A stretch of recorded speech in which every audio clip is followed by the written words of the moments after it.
Alhamdulillah wa salatu wa salamu ala Rasulillah. Bismillahir Rahmanir Rahim. Rabbi shrah li sadri wa yassir li amri wahlul 'uqdatam min lisani yafqahu qawli. So what I said in Arabic, I'll repeat in English. I said, thank God, thank the Lord of the universe, and peace and mercy be upon all prophets. And also I made a brief supplication as Prophet Moses made, and that supplication is that, oh God, open my chest with knowledge and confidence and make my task easy for me, and also give me the ability to speak in a way that my message can be understood. So my dear brothers and sisters, I always call any human my brother or my sister. There is a reason for it, and I'll explain a bit later. So dear brothers and sisters, Assalamu alaikum, peace be upon you. So it's an honor to be asked to share some times with you, and probably I have until 12 o'clock. You've got Friday prayers as well to get to.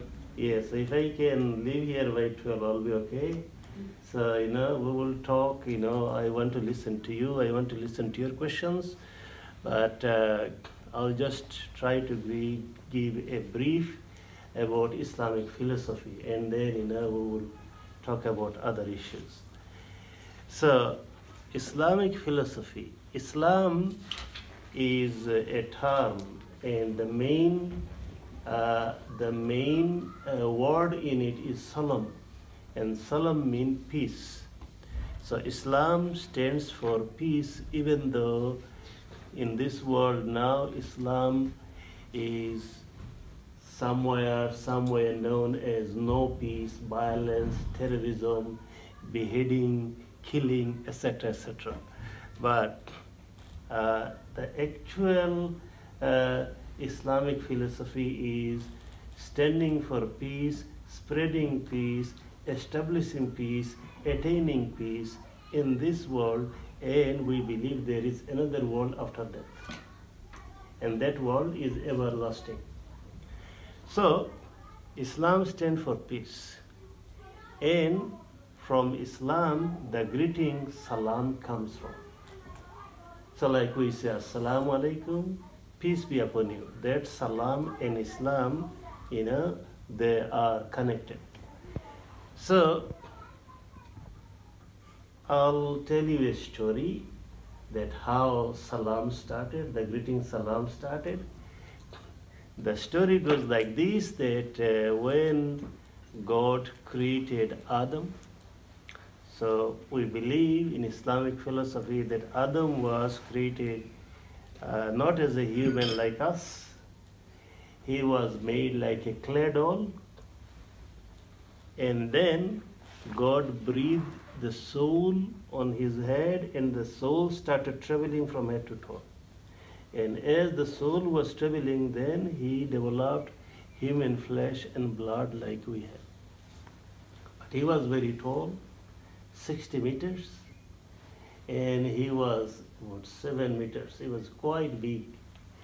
So when he was created, then the first thing God instructed him to go to some angels who were waiting beside.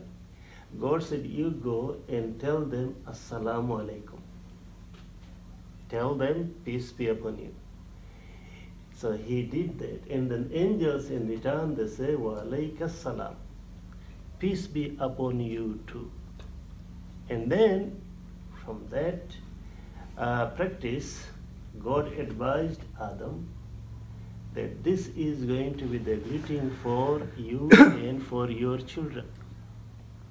So we are all children of Adam, and right from the beginning, the message was given to Adam that your greeting will be peace, You will live in peace. You will work hard for the peace. Your mission is peace.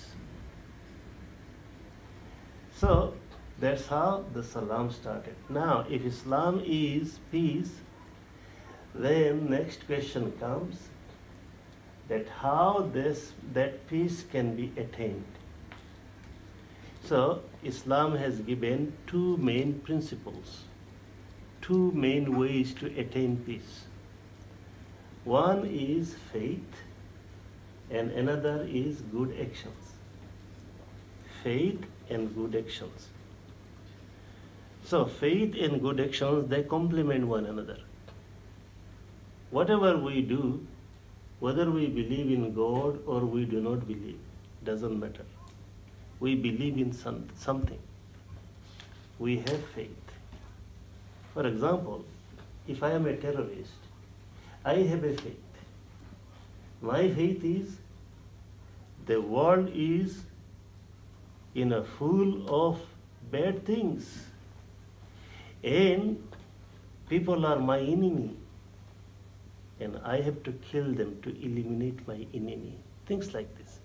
There is a faith inside and that faith motivates people to act. So faith and action in Islam is the main two principles to attain faith. Faith is like the root of a tree, and the action is like the branches of the tree, flowers, leaves, and the fruits, etc. So, next question is, okay, so what is Islamic faith then? The faith that can attain peace. From faith and righteous actions, we find that without faith, righteous actions is hard. If your faith is not strong, you cannot maintain something. You cannot continue doing something. You will be persuaded very easily. So faith is very important. So Islamic faith gives the motivation, the reasoning to do certain actions. And if Islamic faith is weak, then people can be swayed like this. That's why Islam said faith comes first. So faith is in the mental level and emotional level. As a human, we have three main levels in us. One is mental level, and in mental level, we do the thinking. We have to have clarity in there. We do the reasoning, that why we should do, why we should not do. The philosophy is in mental level, the top level. Then the emotional level. In emotional level, we feel, we have the urge, we desire things. So emotional level. And then we have got the physical level. Physical level mainly to do the action. So first of all, if I feel that I want to receive love from somebody, then my emotional level tells my mind. Then my mind starts thinking, okay, how can I receive love? I should do this and this and that. Then my mind tells me, go to the flower shop and buy a bouquet of flower. Then my body goes there and starts acting. That's how the coordination comes.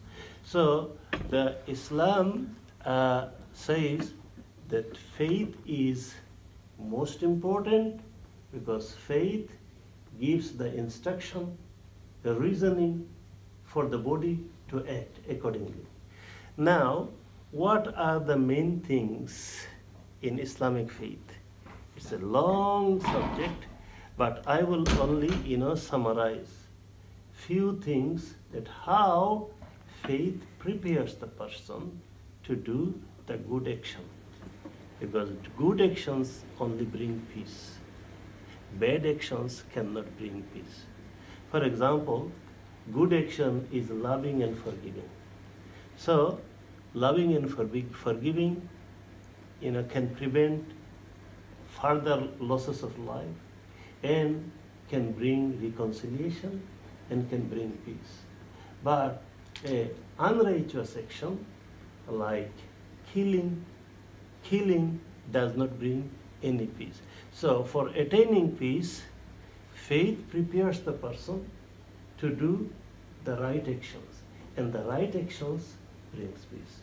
So faith, the main part of the faith is that it says that the human existence in this world was not accidental.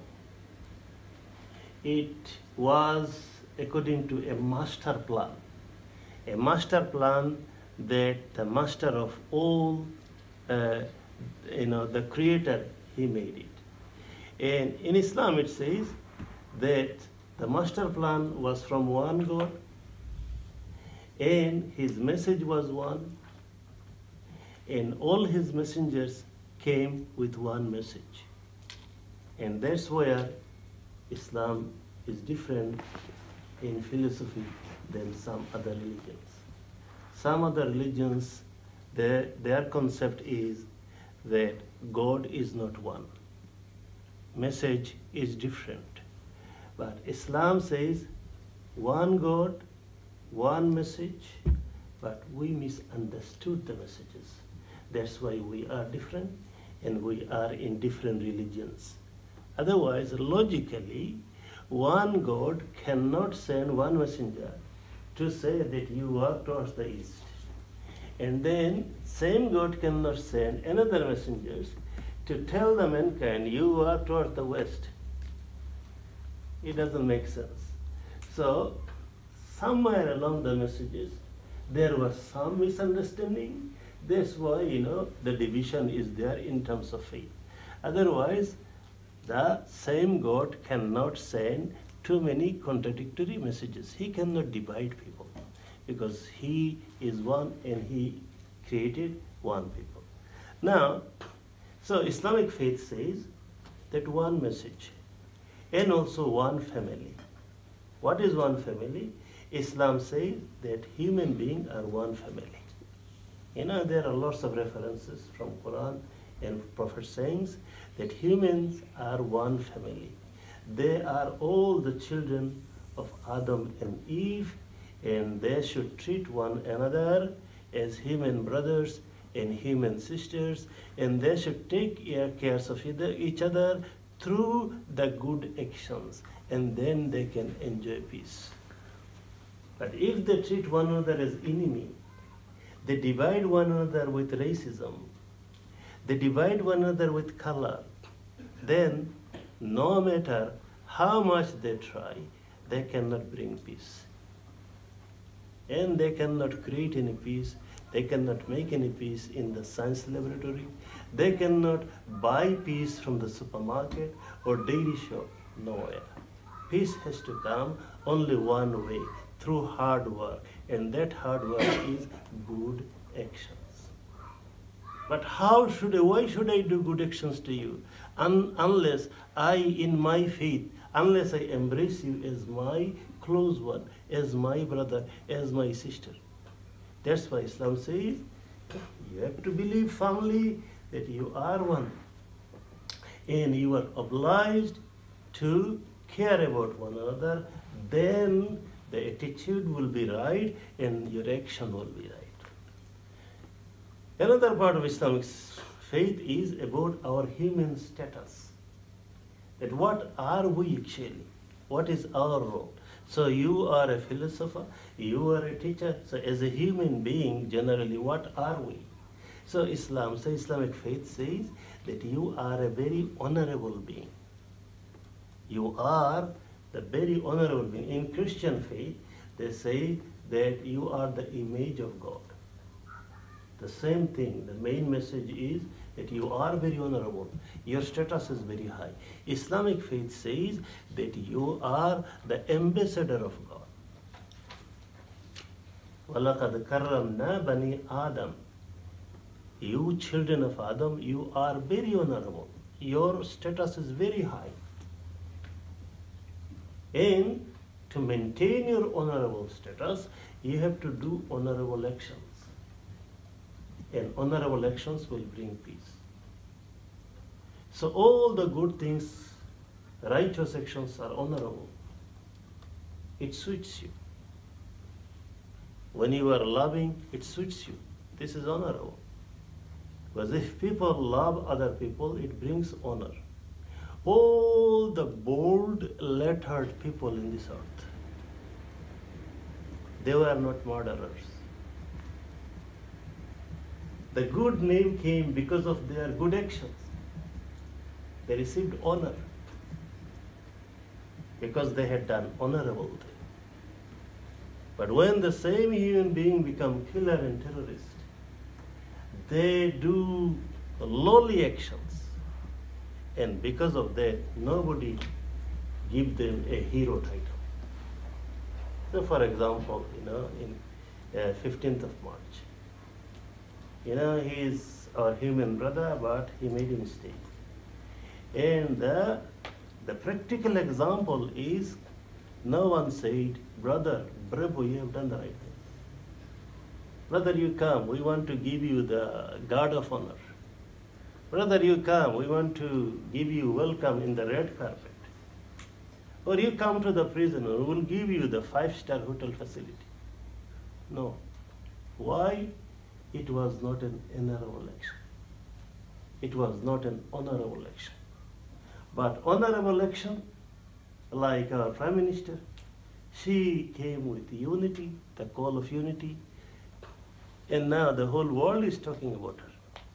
Even in US, I was going.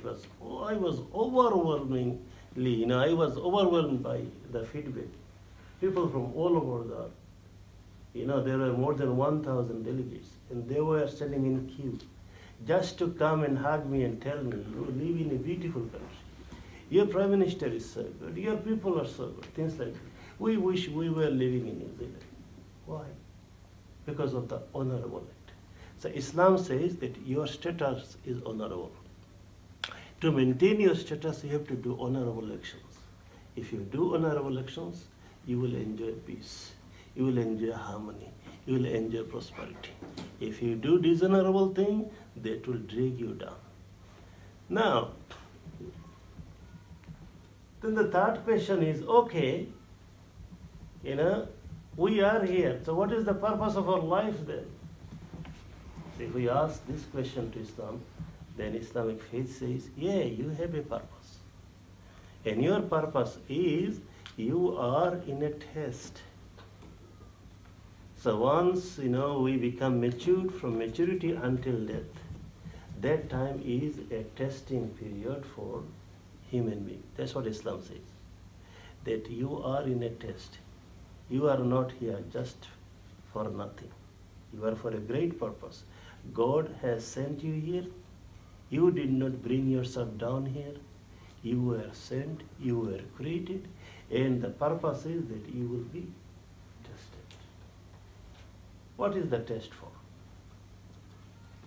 So, God says the test is for خَلَقَ الْمَوْتَ وَالْحَيَاةَ لِيَبْلُوَكُمْ أَيُّكُمْ أَحْسَنُ عَمَلًا. The test is if you do good actions or not. Again coming good actions. So again coming good actions or bad actions. We have two choices. So if you do good actions, you will attain peace. You will do bad actions, that will take your peace away. So Islamic faith says, your purpose of life here is you are being tested, and by death, your testing period will be over. Then the next question is, okay, if we are tested, normally in high school, our test is either through Baibabusi or practical or written. So you have some sort of record to put the mark, to give the mark. So what is the recording or what is the testing system of God? So Islam says, yes, your testing is being recorded in few ways, And all these things will be presented in next life, in the day of judgment, in front of God. The one way is that God is with you. Whatever you do, nothing is secret to Him. Even what is in your heart, you are thinking secretly, no human being knows. Even angels, they do not know. No other things know, but God knows. And on the day of judgment, if necessary, God will bring your even intention out. That you see your intention, even in your intention, in your thoughts, the thoughts was not good. It was a bad thought. Or your thought was good. So the test is not only physical action, but test is in our mental thinking. Are we thinking good, right thinking, or wrong thinking? Oh, and also the emotional, are we feeling wrong, or are we feeling right? And physical action also. Are we doing right actions or wrong actions? This is the test. So the first evidence will be God with His knowledge. The second evidence will be two angels, they are writing, keep writing, like you are writing what I am saying. Two angels, God says that each and every human, they have two angels appointed with each person, and their job is to write. Yamini wa anishima. One is sitting on the right shoulder and another angel is sitting on the left shoulder. So right hand side one is writing all the righteous deeds we are doing, and the left hand side one is writing all the wrong deeds we are doing. And they are making a deed book. Why did Allah choose angels to do this? Because angels are created to understand one thing and to do one thing. So they do not understand corruption. If it was left with us or Bangladeshi government, oh God, they could have taken bribe and they could have done the document this way or that way. So angels are there, so that it will be done properly. And these angels, they do not understand anything else except their job. So the deed book will be an evidence for the test to give the result. The third evidence is the earth. Islamic faith says that the earth is acting like a secret camera. It is filming you. Wherever you go, whatever you do, there is nothing secret. And this camera is going to give evidence if necessary. يومئذ تحدث أخبارها بأن ربك أوحى لها. The earth is going to produce evidence that look what you have done. The fourth evidence will be our own limbs. If necessary, God will say, okay, tongue, you stop for a bit, and you tell me what this guy has done. So that's how there will be evidence after evidence, just to show that the justice was done fairly. Why is this? Now, with this, some of this aspect of this faith, let me summarize. These faiths are preparing a person that you are accountable. You are responsible. Whatever you think, you are responsible for it.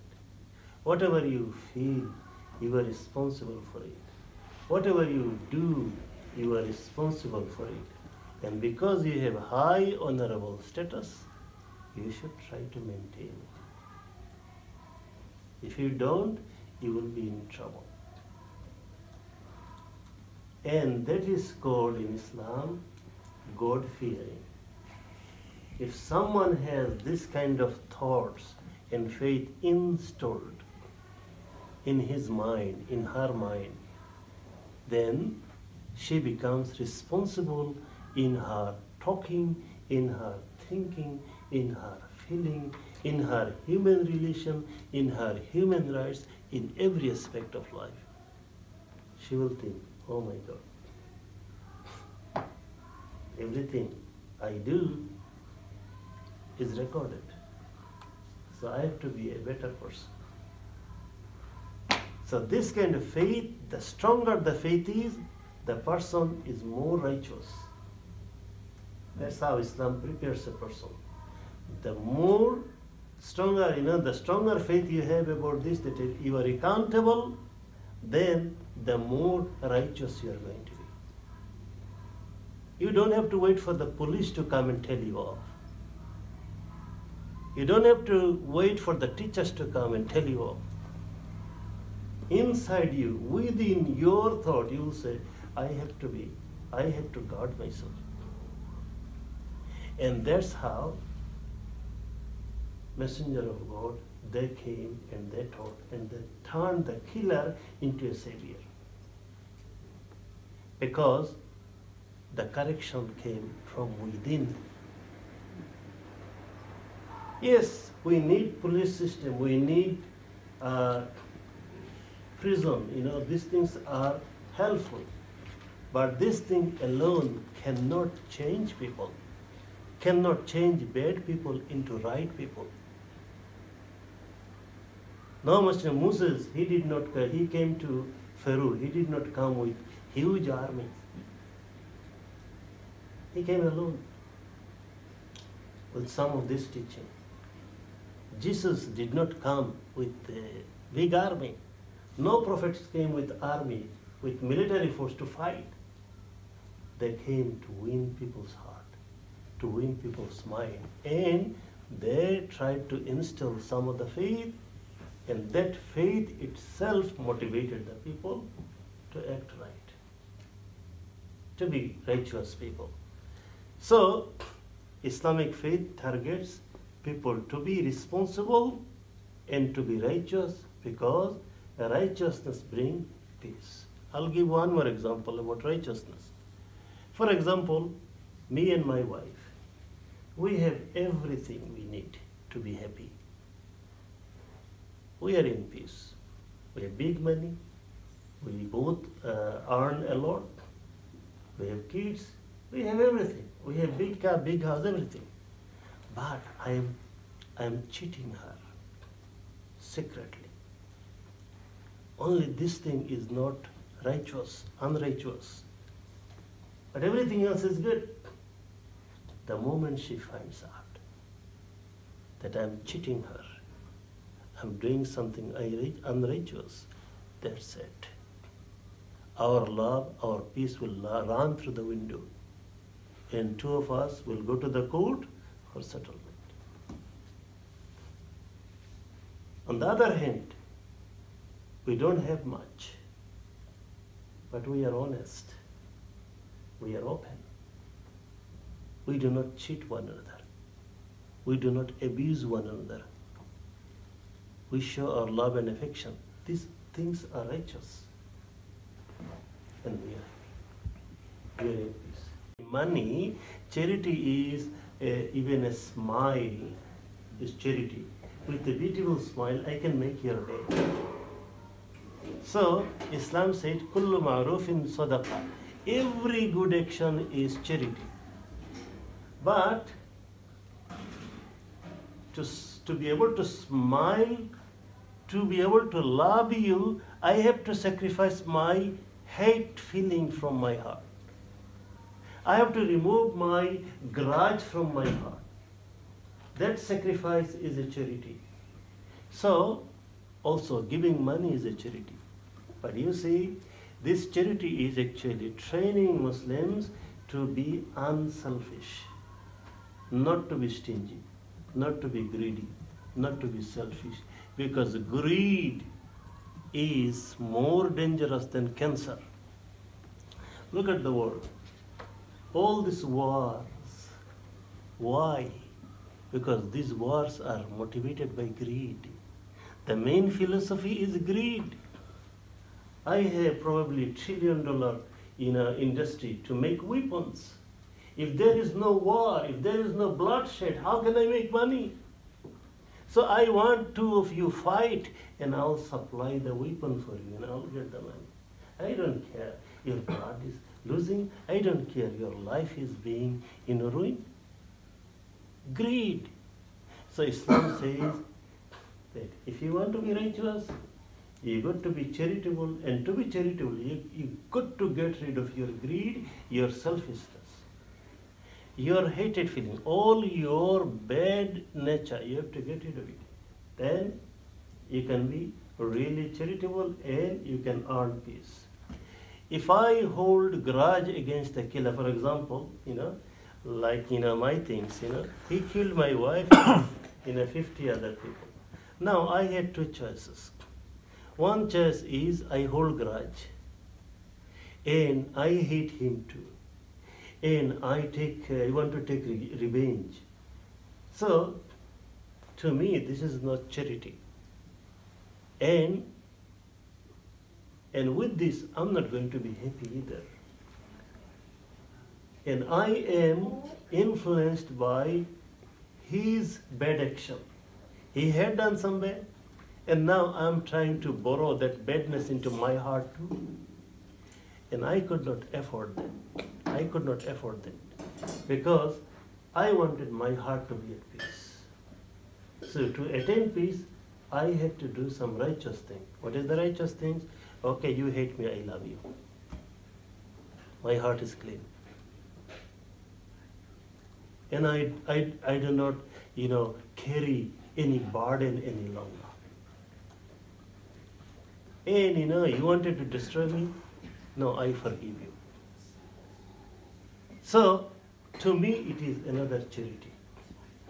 And charity brings righteous actions, and righteous actions bring peace in me and also in the society. Because if I started, inciting people, Muslim young, come together and let us do something against it, then there would have been more blood loss, more life loss. Peace would have gone away. So Islam faith is teaching that you do your righteous actions through charity, and that will bring peace for you and also for others. Fasting is another pillar of Islam. So fasting is self-control. It means practice to control your anger, practice to control your greed, your heart, your rage, control your bad habits, control your tongue, because controlling tongue is one of the most important things, because most of the fight starts with this tongue. Tongue is so powerful. I can tell you something to offend you, and it can make you cry. Tongue is more, tongue is sharper than a knife.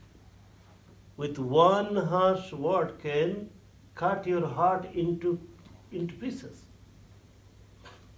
So, fasting is reminding that you have to control your tongue, control your anger, control your attitude, control your gesture, control your actions, things like this. So, the main result is if you can control your bad side, then the righteous actions will come out, and the righteous actions will bring the peace. So that is how I look at Islam, that Islam, I'll summarize again, Islam stands for peace, and Islam says that peace will not come to you as a rain.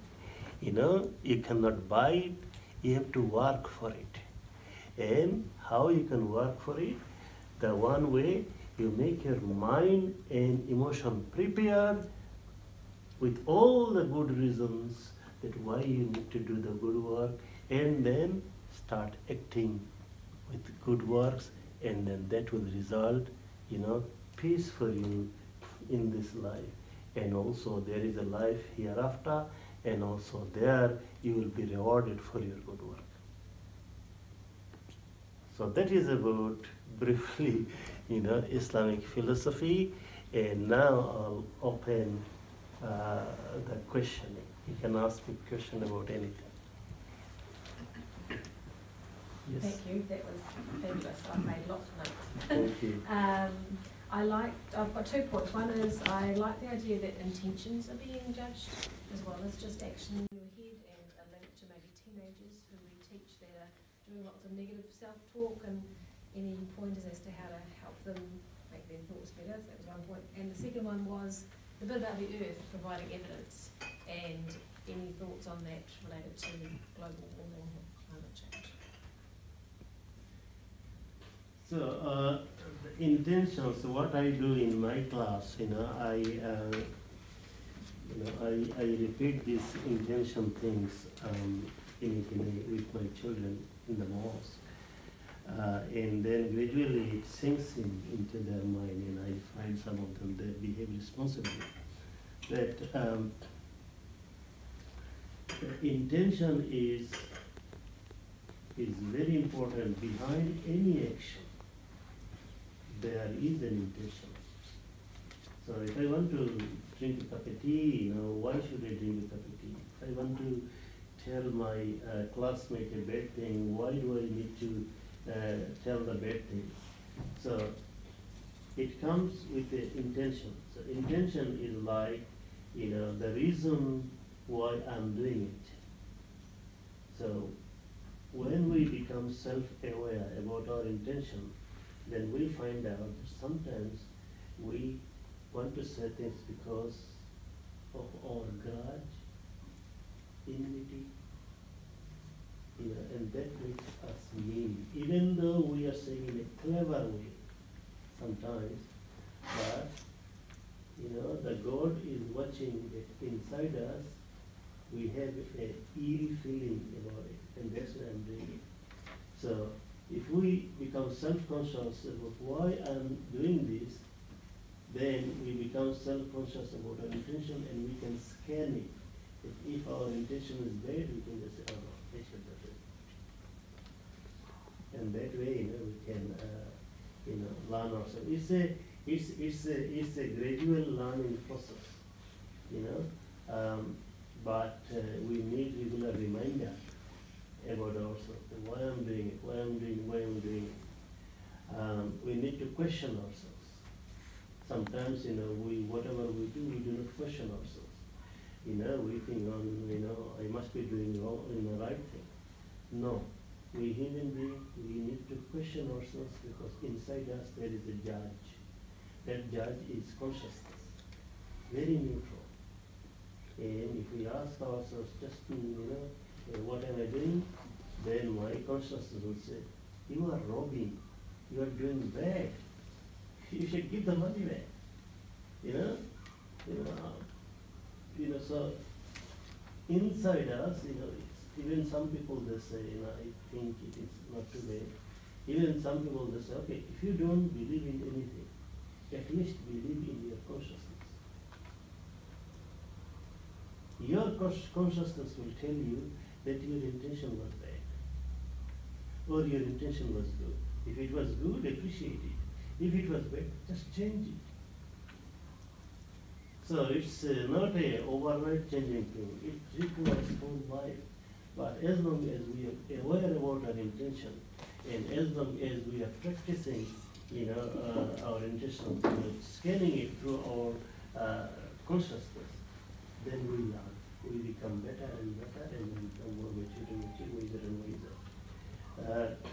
About the art is global warming.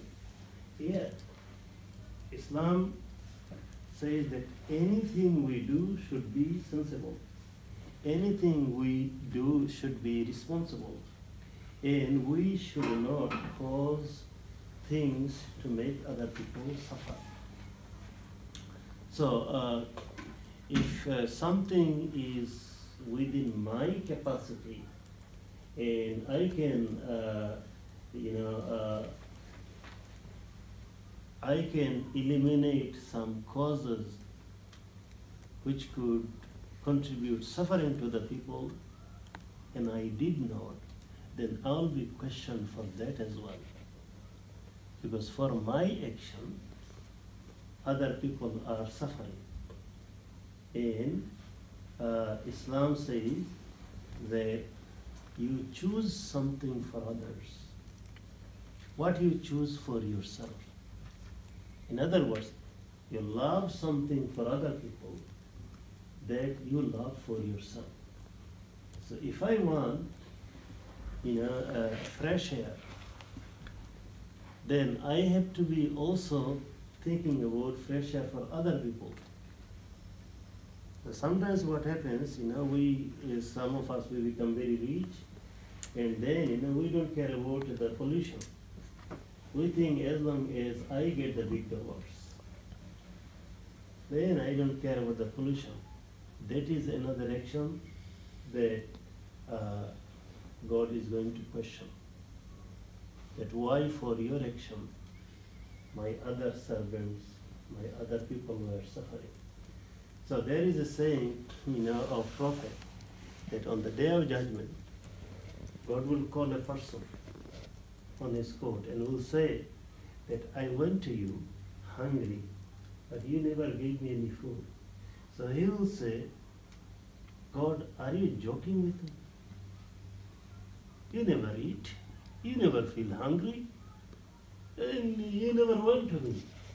So God will say that my people went to you, they were hungry, or for your action, they were hungry, for your selfishness, they were suffering.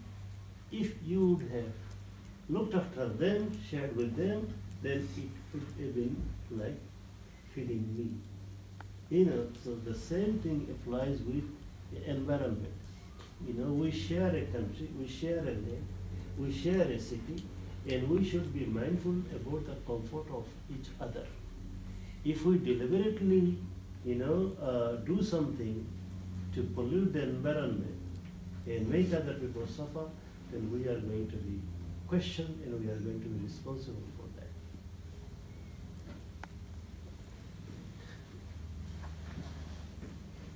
Yes. So you say there are three levels of a person. Yes. Mental, emotional, and physical. My question is, what do we know about, I suppose, a person before they have one? Their soul, their spirit. Does it have these characteristics still, these three levels? Or what do we know? Okay. So, before the soul and body joins, our belief is that all the human souls were created at once. And there is a world in the heaven, that world is called Al-Marwa, a world for souls. A world only for souls. And so, the number of souls God has created is there. And the souls are not going to be created again and again. And what is happening? That from that world, God is selecting which soul should join a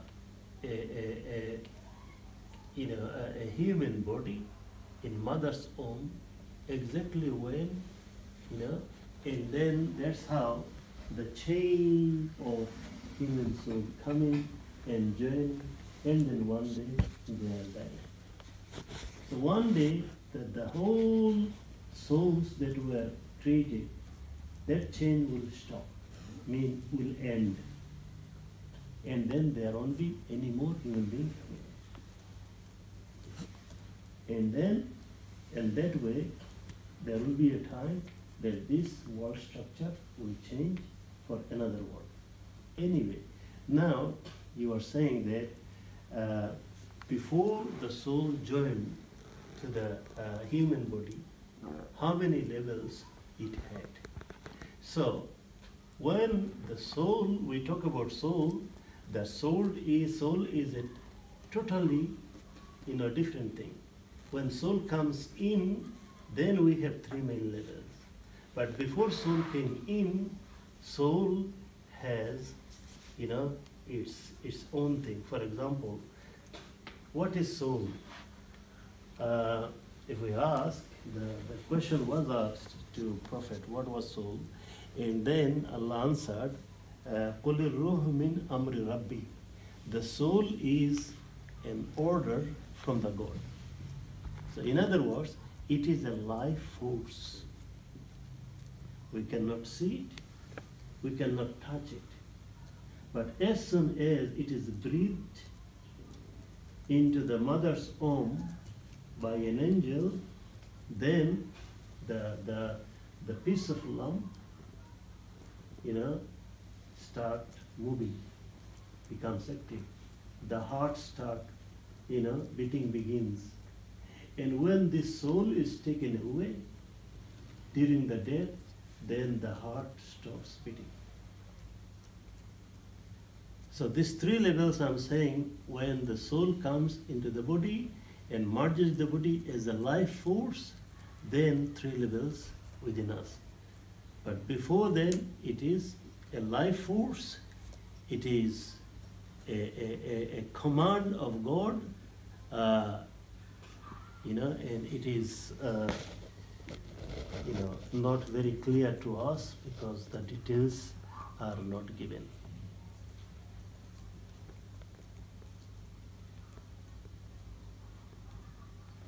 I thought it was interesting that you appealed to common sense, but then obviously you expanded more upon the 5 pillars of Islam, etc., which there is more complexity there.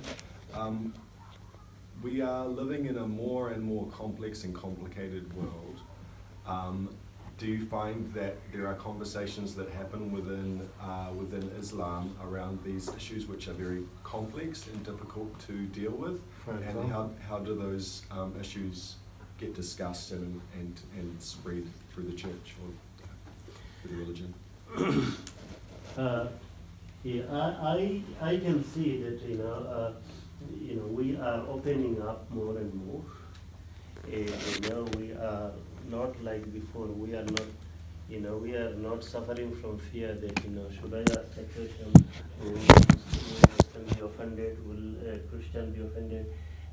We are losing that fear more and more, and we are opening up and we are asking questions.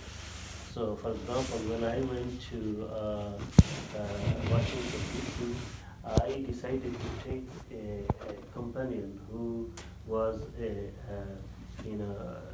church of a minister of a church, and the reason was that we would talk a lot, and we will test our boundaries, and it was very, very good. When we started talking and discussing, I found out that most of the things, we are targeting the same thing, but we are approaching from different directions. So for example, we want to go to the city center and you choose to take a taxi and I choose to take my car. And the rich guy said, I have a helicopter, let me take the helicopter. It's like this. But the common goal is that we want to be in peace, we want to be in harmony. There is no sane person in this world who doesn't want that. If someone doesn't want that, they probably has some mental disturbance, unfortunately, and need treatment.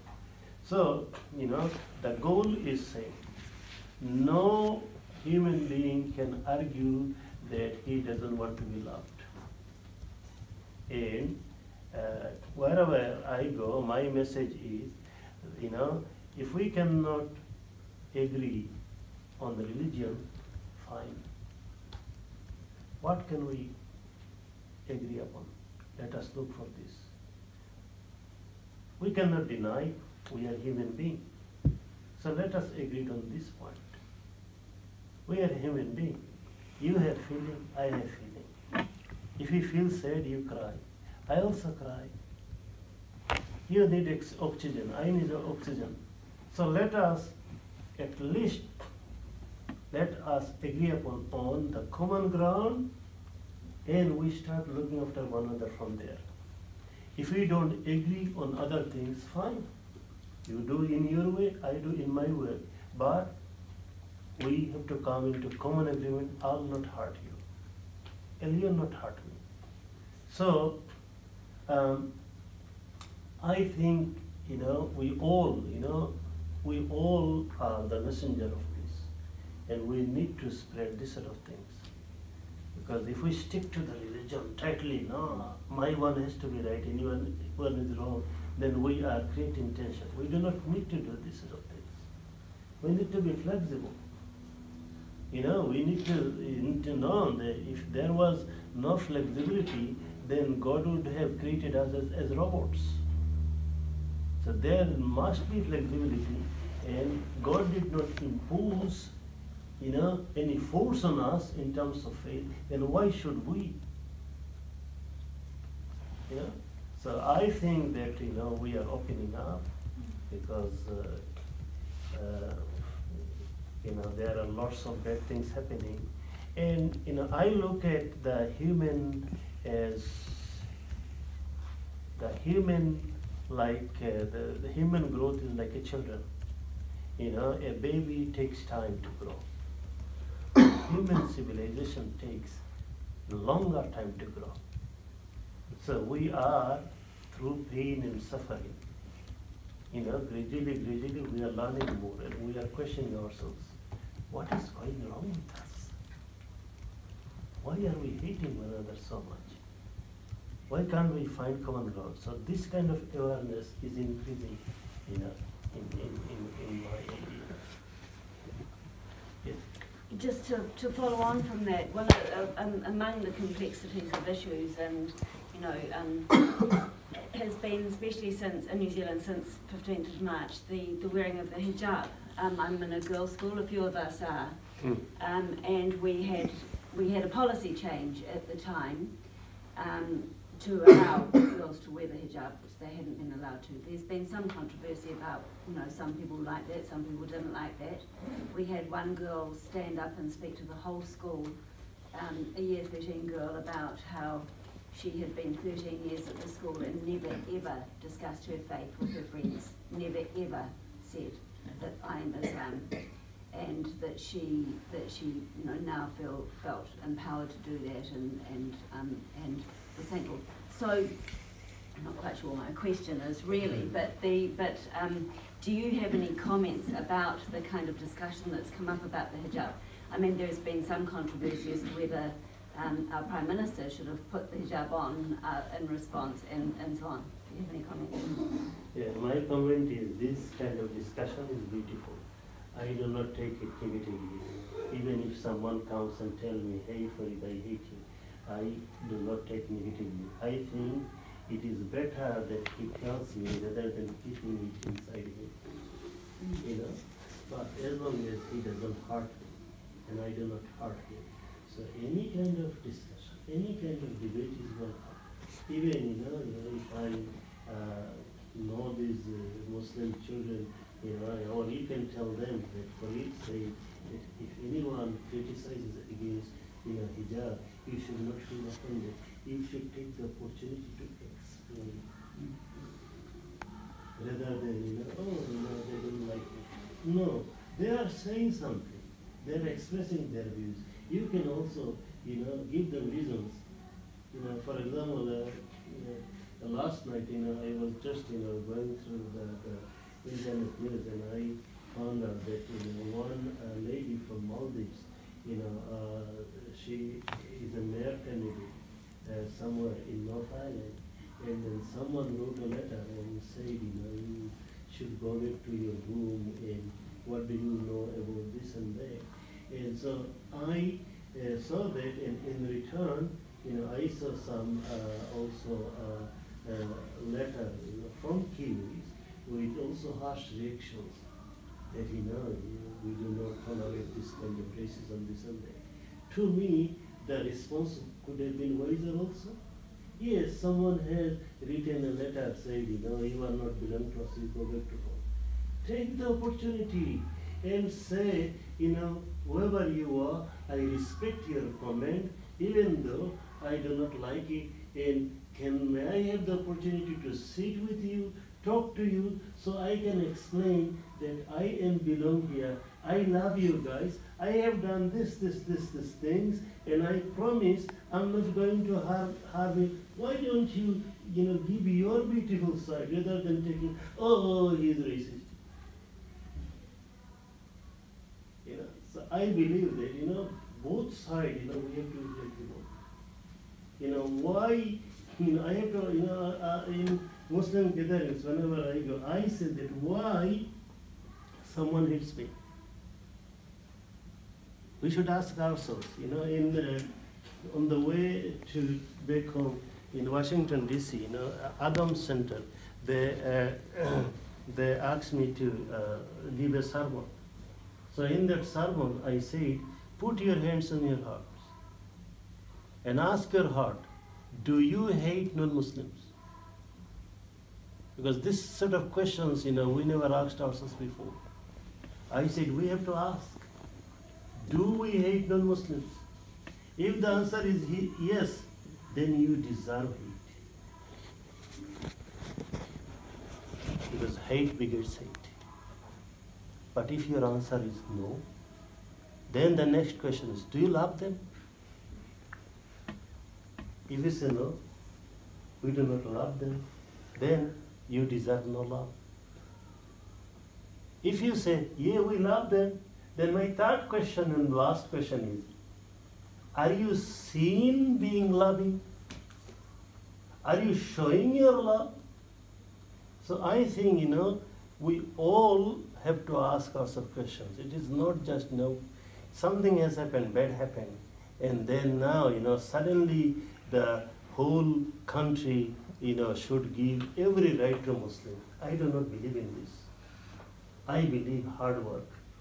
I have to win through my good actions as a Muslim. I have to win other people's trust. It should not given to me automatically. If I earn it, then it will last very, very long.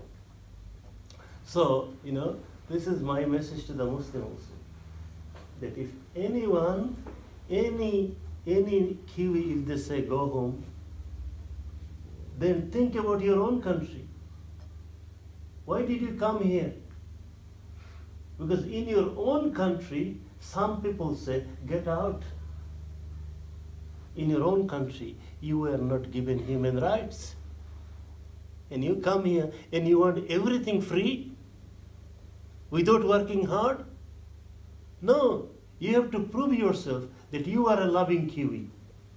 Then you will see, you will receive love. So I believe in hard work. I do not believe in easy way. I have been living in this country for 31 years. And and I want to, if anybody asks, I want to show that, look at my 31 years, what I have done. Yeah, so any criticism is good. Any debate, discussion is good, as long as we do not hurt one another. Thank you for your patience. Any more? We have a few more minutes.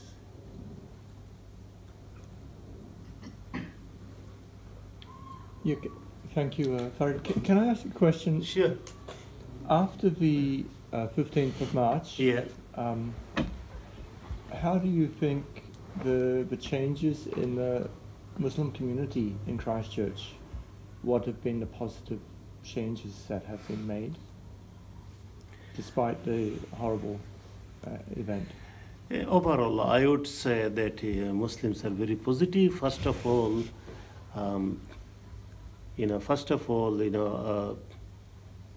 they decided to take the path of peace. They took the path of patience, and that was wonderful. Everybody can feel that.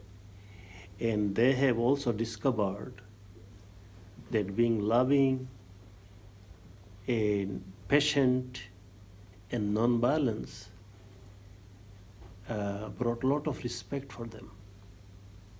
So I think that has moved them a lot, and they are very grateful for the love and compassion they have received here. Yes, I felt that. Thank you. Thank you. Yes? Could you just talk about your meeting with Donald Trump? Sir Donald Trump. Yeah. All right. The meeting was nice. I